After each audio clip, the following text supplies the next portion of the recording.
Patuloy po tayong bumabalanse dito sa Memo. Kasama natin ngayon political commentator. Pundit is what you use, right?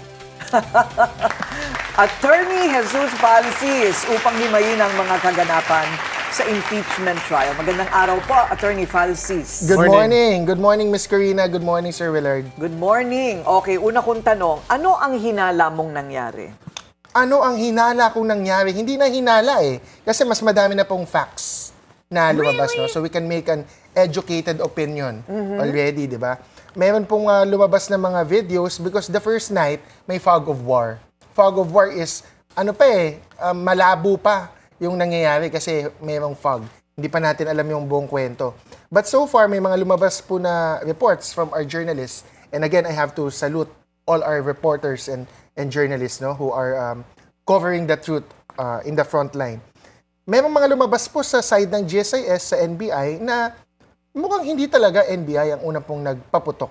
And wala po talagang plano on the part of the NBI to conduct or implement an arrest order. So whatever warning shot that OSAA Chief Aplaska did or gave, yung warning shot, it seems excessive. It seems out of line, parang hindi justified. Although he does say na kaya daw niya ginawa yon, sino kayo? NBI kami. Ibaba nyo yung mga armas ninyo. Hindi daw binaba at nanatiling nakatutok, which NBI Director Matibag denies. Ayun. Yes, that seems to be his side. Okay? Si General Aplaska, with all due respect to him, hindi po ako PMAer, yung mga ganyan. Hindi ko po siya kilala personally. So wala pong personal na tinapay sa kanya. But sa trabaho po niya, sa kanyang history, sa track record po niya, siya po ay actually part ng war on drugs. And why do I mention that? No? Yung panahon ng 2017 to 2019, talagang mataas po yung position niya when it came to the PNP operations. So imposibleng wala siyang kinalaman sa war on drugs ni President Duterte. And what's the connection here? Well, he has a personal stake in really defending the side of Senator Bato, of Senate President Alan Peter Cayetano. He's in the thick of things. So, again, ayoko pong ma-personal dito. Pero, if nag-take part po kayo sa war on drugs, unless he clarifies na wala siyang kinalaman doon, which is impossible given the nature of his position from 2017 to 2018. Kapag may kinalaman ka kasi sa war on drugs, generally, mahirap kang pagkatiwala ang tao eh. No offense po, again, sa mga nagtrabaho lang, quote-unquote noon. Hindi sila wala silang sinabi, wala silang ginawa laban sa illegal na war on drugs ni President Duterte. So, that shows his character already. And they may be equally liable in the ICC. Well, wala pa sila sa line of Right. priority. But morally, sa akin lang po, sa aking humble opinion, lahat po nang nag-take part sa war on drugs is liable morally. Tingin mo ba, Attorney Jess, staged o smoke screen lang ito para ma-achieve yung objective na makatakas si Senator Bato? Sinong direktor? Hindi, ganito po yan eh. Kahit na may reasonable belief si General Aplaska na may NBI agents and na quote-unquote parang mag-i-implement ng arrest order, nagbigay siya ng warning shot, no? Itong lahat ng ito, given the suspicion na before, nagsuot pa ng bulletproof vest, yung Marines talagang parang prepared sila eh. Quote-unquote to go to war. Parang yun yung dating po. It was well covered by all media, including ours, no, sa BNC, no. Ang gusto ko lang ipunto dyan, sino po ba kasi ang leader ng Senado ngayon? It's Senate President Alan Peter Cayetano. We have to remember, this guy is one of the most dishonest guy in politics. And how do we know that? Nung House Speaker po siya, meron silang term sharing agreement ni Speaker Lord Alan Velasco. Term sharing agreement na maghahati po sila sa termino. Ipapasa niya kay Lord Alan. Ano po ginawa niya?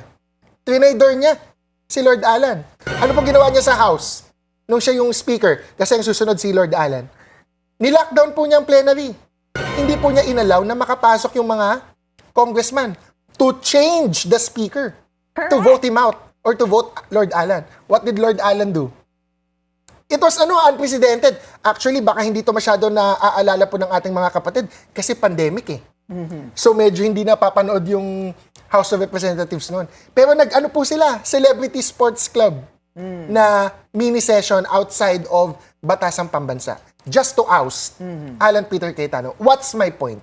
My point is Alan Peter Cayetano is known for theatrics, he's known for drama, he's known for betrayal, he's known for dishonesty.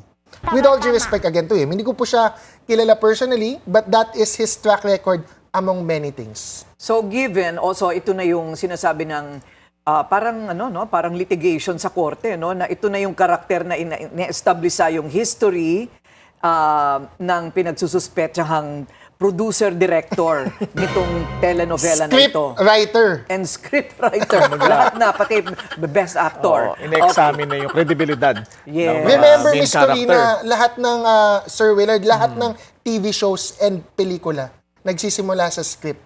Yung producer, ano yan eh, ikaw magpo-pond, ikaw maghanap, pero yung script mo ang pinaka-importante. Yung mga artista na yan, walang artista kung walang script. Walang drama kung walang script. Okay, so ang hinala mo, based on all the information and everything that has come out is, alam ba ng buong majority itong sarsuela na ito? Hindi pa ako pwede magsabi nun, Miss Corina. No? What I can say for sure is I think si Senate President Alan Peter Cayetano knows that it's all a script. But for what purpose? It's for many purpose. Not just to allow Bato to quote-unquote escape. Yun yung nakikita lang nating rason eh. The other is maybe to give more teeth to the Supreme Court petitions of Torion and Bondoc for Senator Bato. Why? Because nga, nagmamanifest sila na meron na po urgent, totoong arrest warrant na ini-implement. So, to beef up their Supreme Court petition. Is it also to beef up yung position ni Alan Peter, Senate President, na we're under attack? And to make him appear as a strong leader? Wow! That could be, it could be multi-purpose eh. One script, 3 stones, or 3 birds. So kumbaga, it all benefits the majority. Especially Senate President Alan Peter. Because many people are saying, pag wala na si Bato, and wala na din po si Senator Robin so far.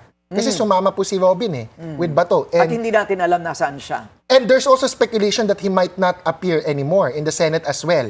In the meantime, si Senator Robin. So let's assume -2. 13 minus 2, 11. So, 11 din sina Soto kung kasama sina Migs tsaka si JV. So, ang sinispeculate ng iba, isa na lang ang babaliktad, mababago na yung Senate President. Hindi eh. The rules of the Senate require an absolute majority of all the members. Parang sa impeachment, it requires 16 out of the 24. To change the SP, you need absolute 13 out of 24. Well, SP Cayetano said as much. Kasi sabi ko, may mga nagdududa na ginawa ito para yung pinipili talagang kunin si Senator Bato dahil mababawasan ng majority. So nangiti si Senate President Cayetano at ang sabi niya, diyan sila nagkakamali dahil hindi pa rin sila aabot sa numero na kailangan nila. And Senate President Alan Peter Cayetano calculated that. In my humble, reasonable analysis. No, I agree. Na kahit mawala si Bato, so kung nila si Bato, secret, surprise, coup d'etat, tapos kahit mawala si Bato, kahit ma-aresto, actually he's putting Bato at risk, no? Pero ngayon napa-escape na niya, no? Ang calculation niya, kahit mawala si Bato, kami ang status quo. Ako, Cayetano ang status quo, and they need 13. And hindi nalilipat yung 13. Sa utak ni Cayetano, lock in lang Villar, lock in na si Senator Loren Legarda. Although Senator Loren medyo switchable pa yan But even if Senator Loren switches again, that's only 12. 11 plus 1. Pwede rin bang bumoto si Senator Robin and De La Rosa even if they're not in the plenary? They tried to change the rules to allow participation by Zoom or remotely. Or electronic voting? Pero hindi pa po yun pumasa eh. Senator Marcoleta proposed it, but it was referred to the Committee on Rules and hindi pa po yun napapasa. So ang forecast mo, Attorney Jess, magtatagal sa pwesto si SP Alan Cayetano? Hindi naman because there will always be power plays in the Game of Thrones of these senators, no? Tayo, unfortunately, tayo yung caught in the drama eh. Tayo yung kawawa, yung taong bayan. Everybody's playing this power plays. Narinig mo na ba yung Marites na nakuha na yung dalawa ng minority? Zubiri and Ejercito, JV. Yeah. Well, again, even if they get it, that's only 11 eh. Hindi pa rin naabot. Pero ang aking pwedeng isplok na namumuong potential coup if ever ma-unseat si Cayetano, is may ibang Senate President that can cobble a 13. Maybe poach Senator Joel Villanueva. I don't wanna name first who is the possible new SP. It will not be Soto if ever there is a new 13.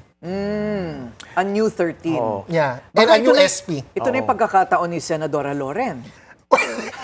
Hindi, pagkakataon na ngayon with Cayetano sana. Oo. Ang problema ko kay Senator Lawrence, sa talino niya, sa tagal niya sa politika, sasama siya sa kudita without getting the top prize. She settled for pro tempore. Why? Naging pro tempore na siya eh. Sabi mo nga, magaling nga si Senador Cayetano. Mas magaling si Cayetano. Sa Lunes na Naisahan si Senator Lawrence. Sa Lunes With all na due respect, Sen. Lawrence. Sa Lunes na magko-convene ang impeachment court. Yes. Quick question, anong forecast Daw. na mangyayari? Matutuloy pa ba ito sa Daw. trial o To see, Vanilla na naman. Yeah. to see is to believe eh. Kasi may pagkatiwalaan si SP Cayetano eh. Again, he's a dishonest man. Hala, ayan na naman. May NBI na daw sa labas, hinihintay ka na. Okay, maraming salamat po sa inyong panahon. Political commentator, Attorney Jess Falsis. Never a dull moment.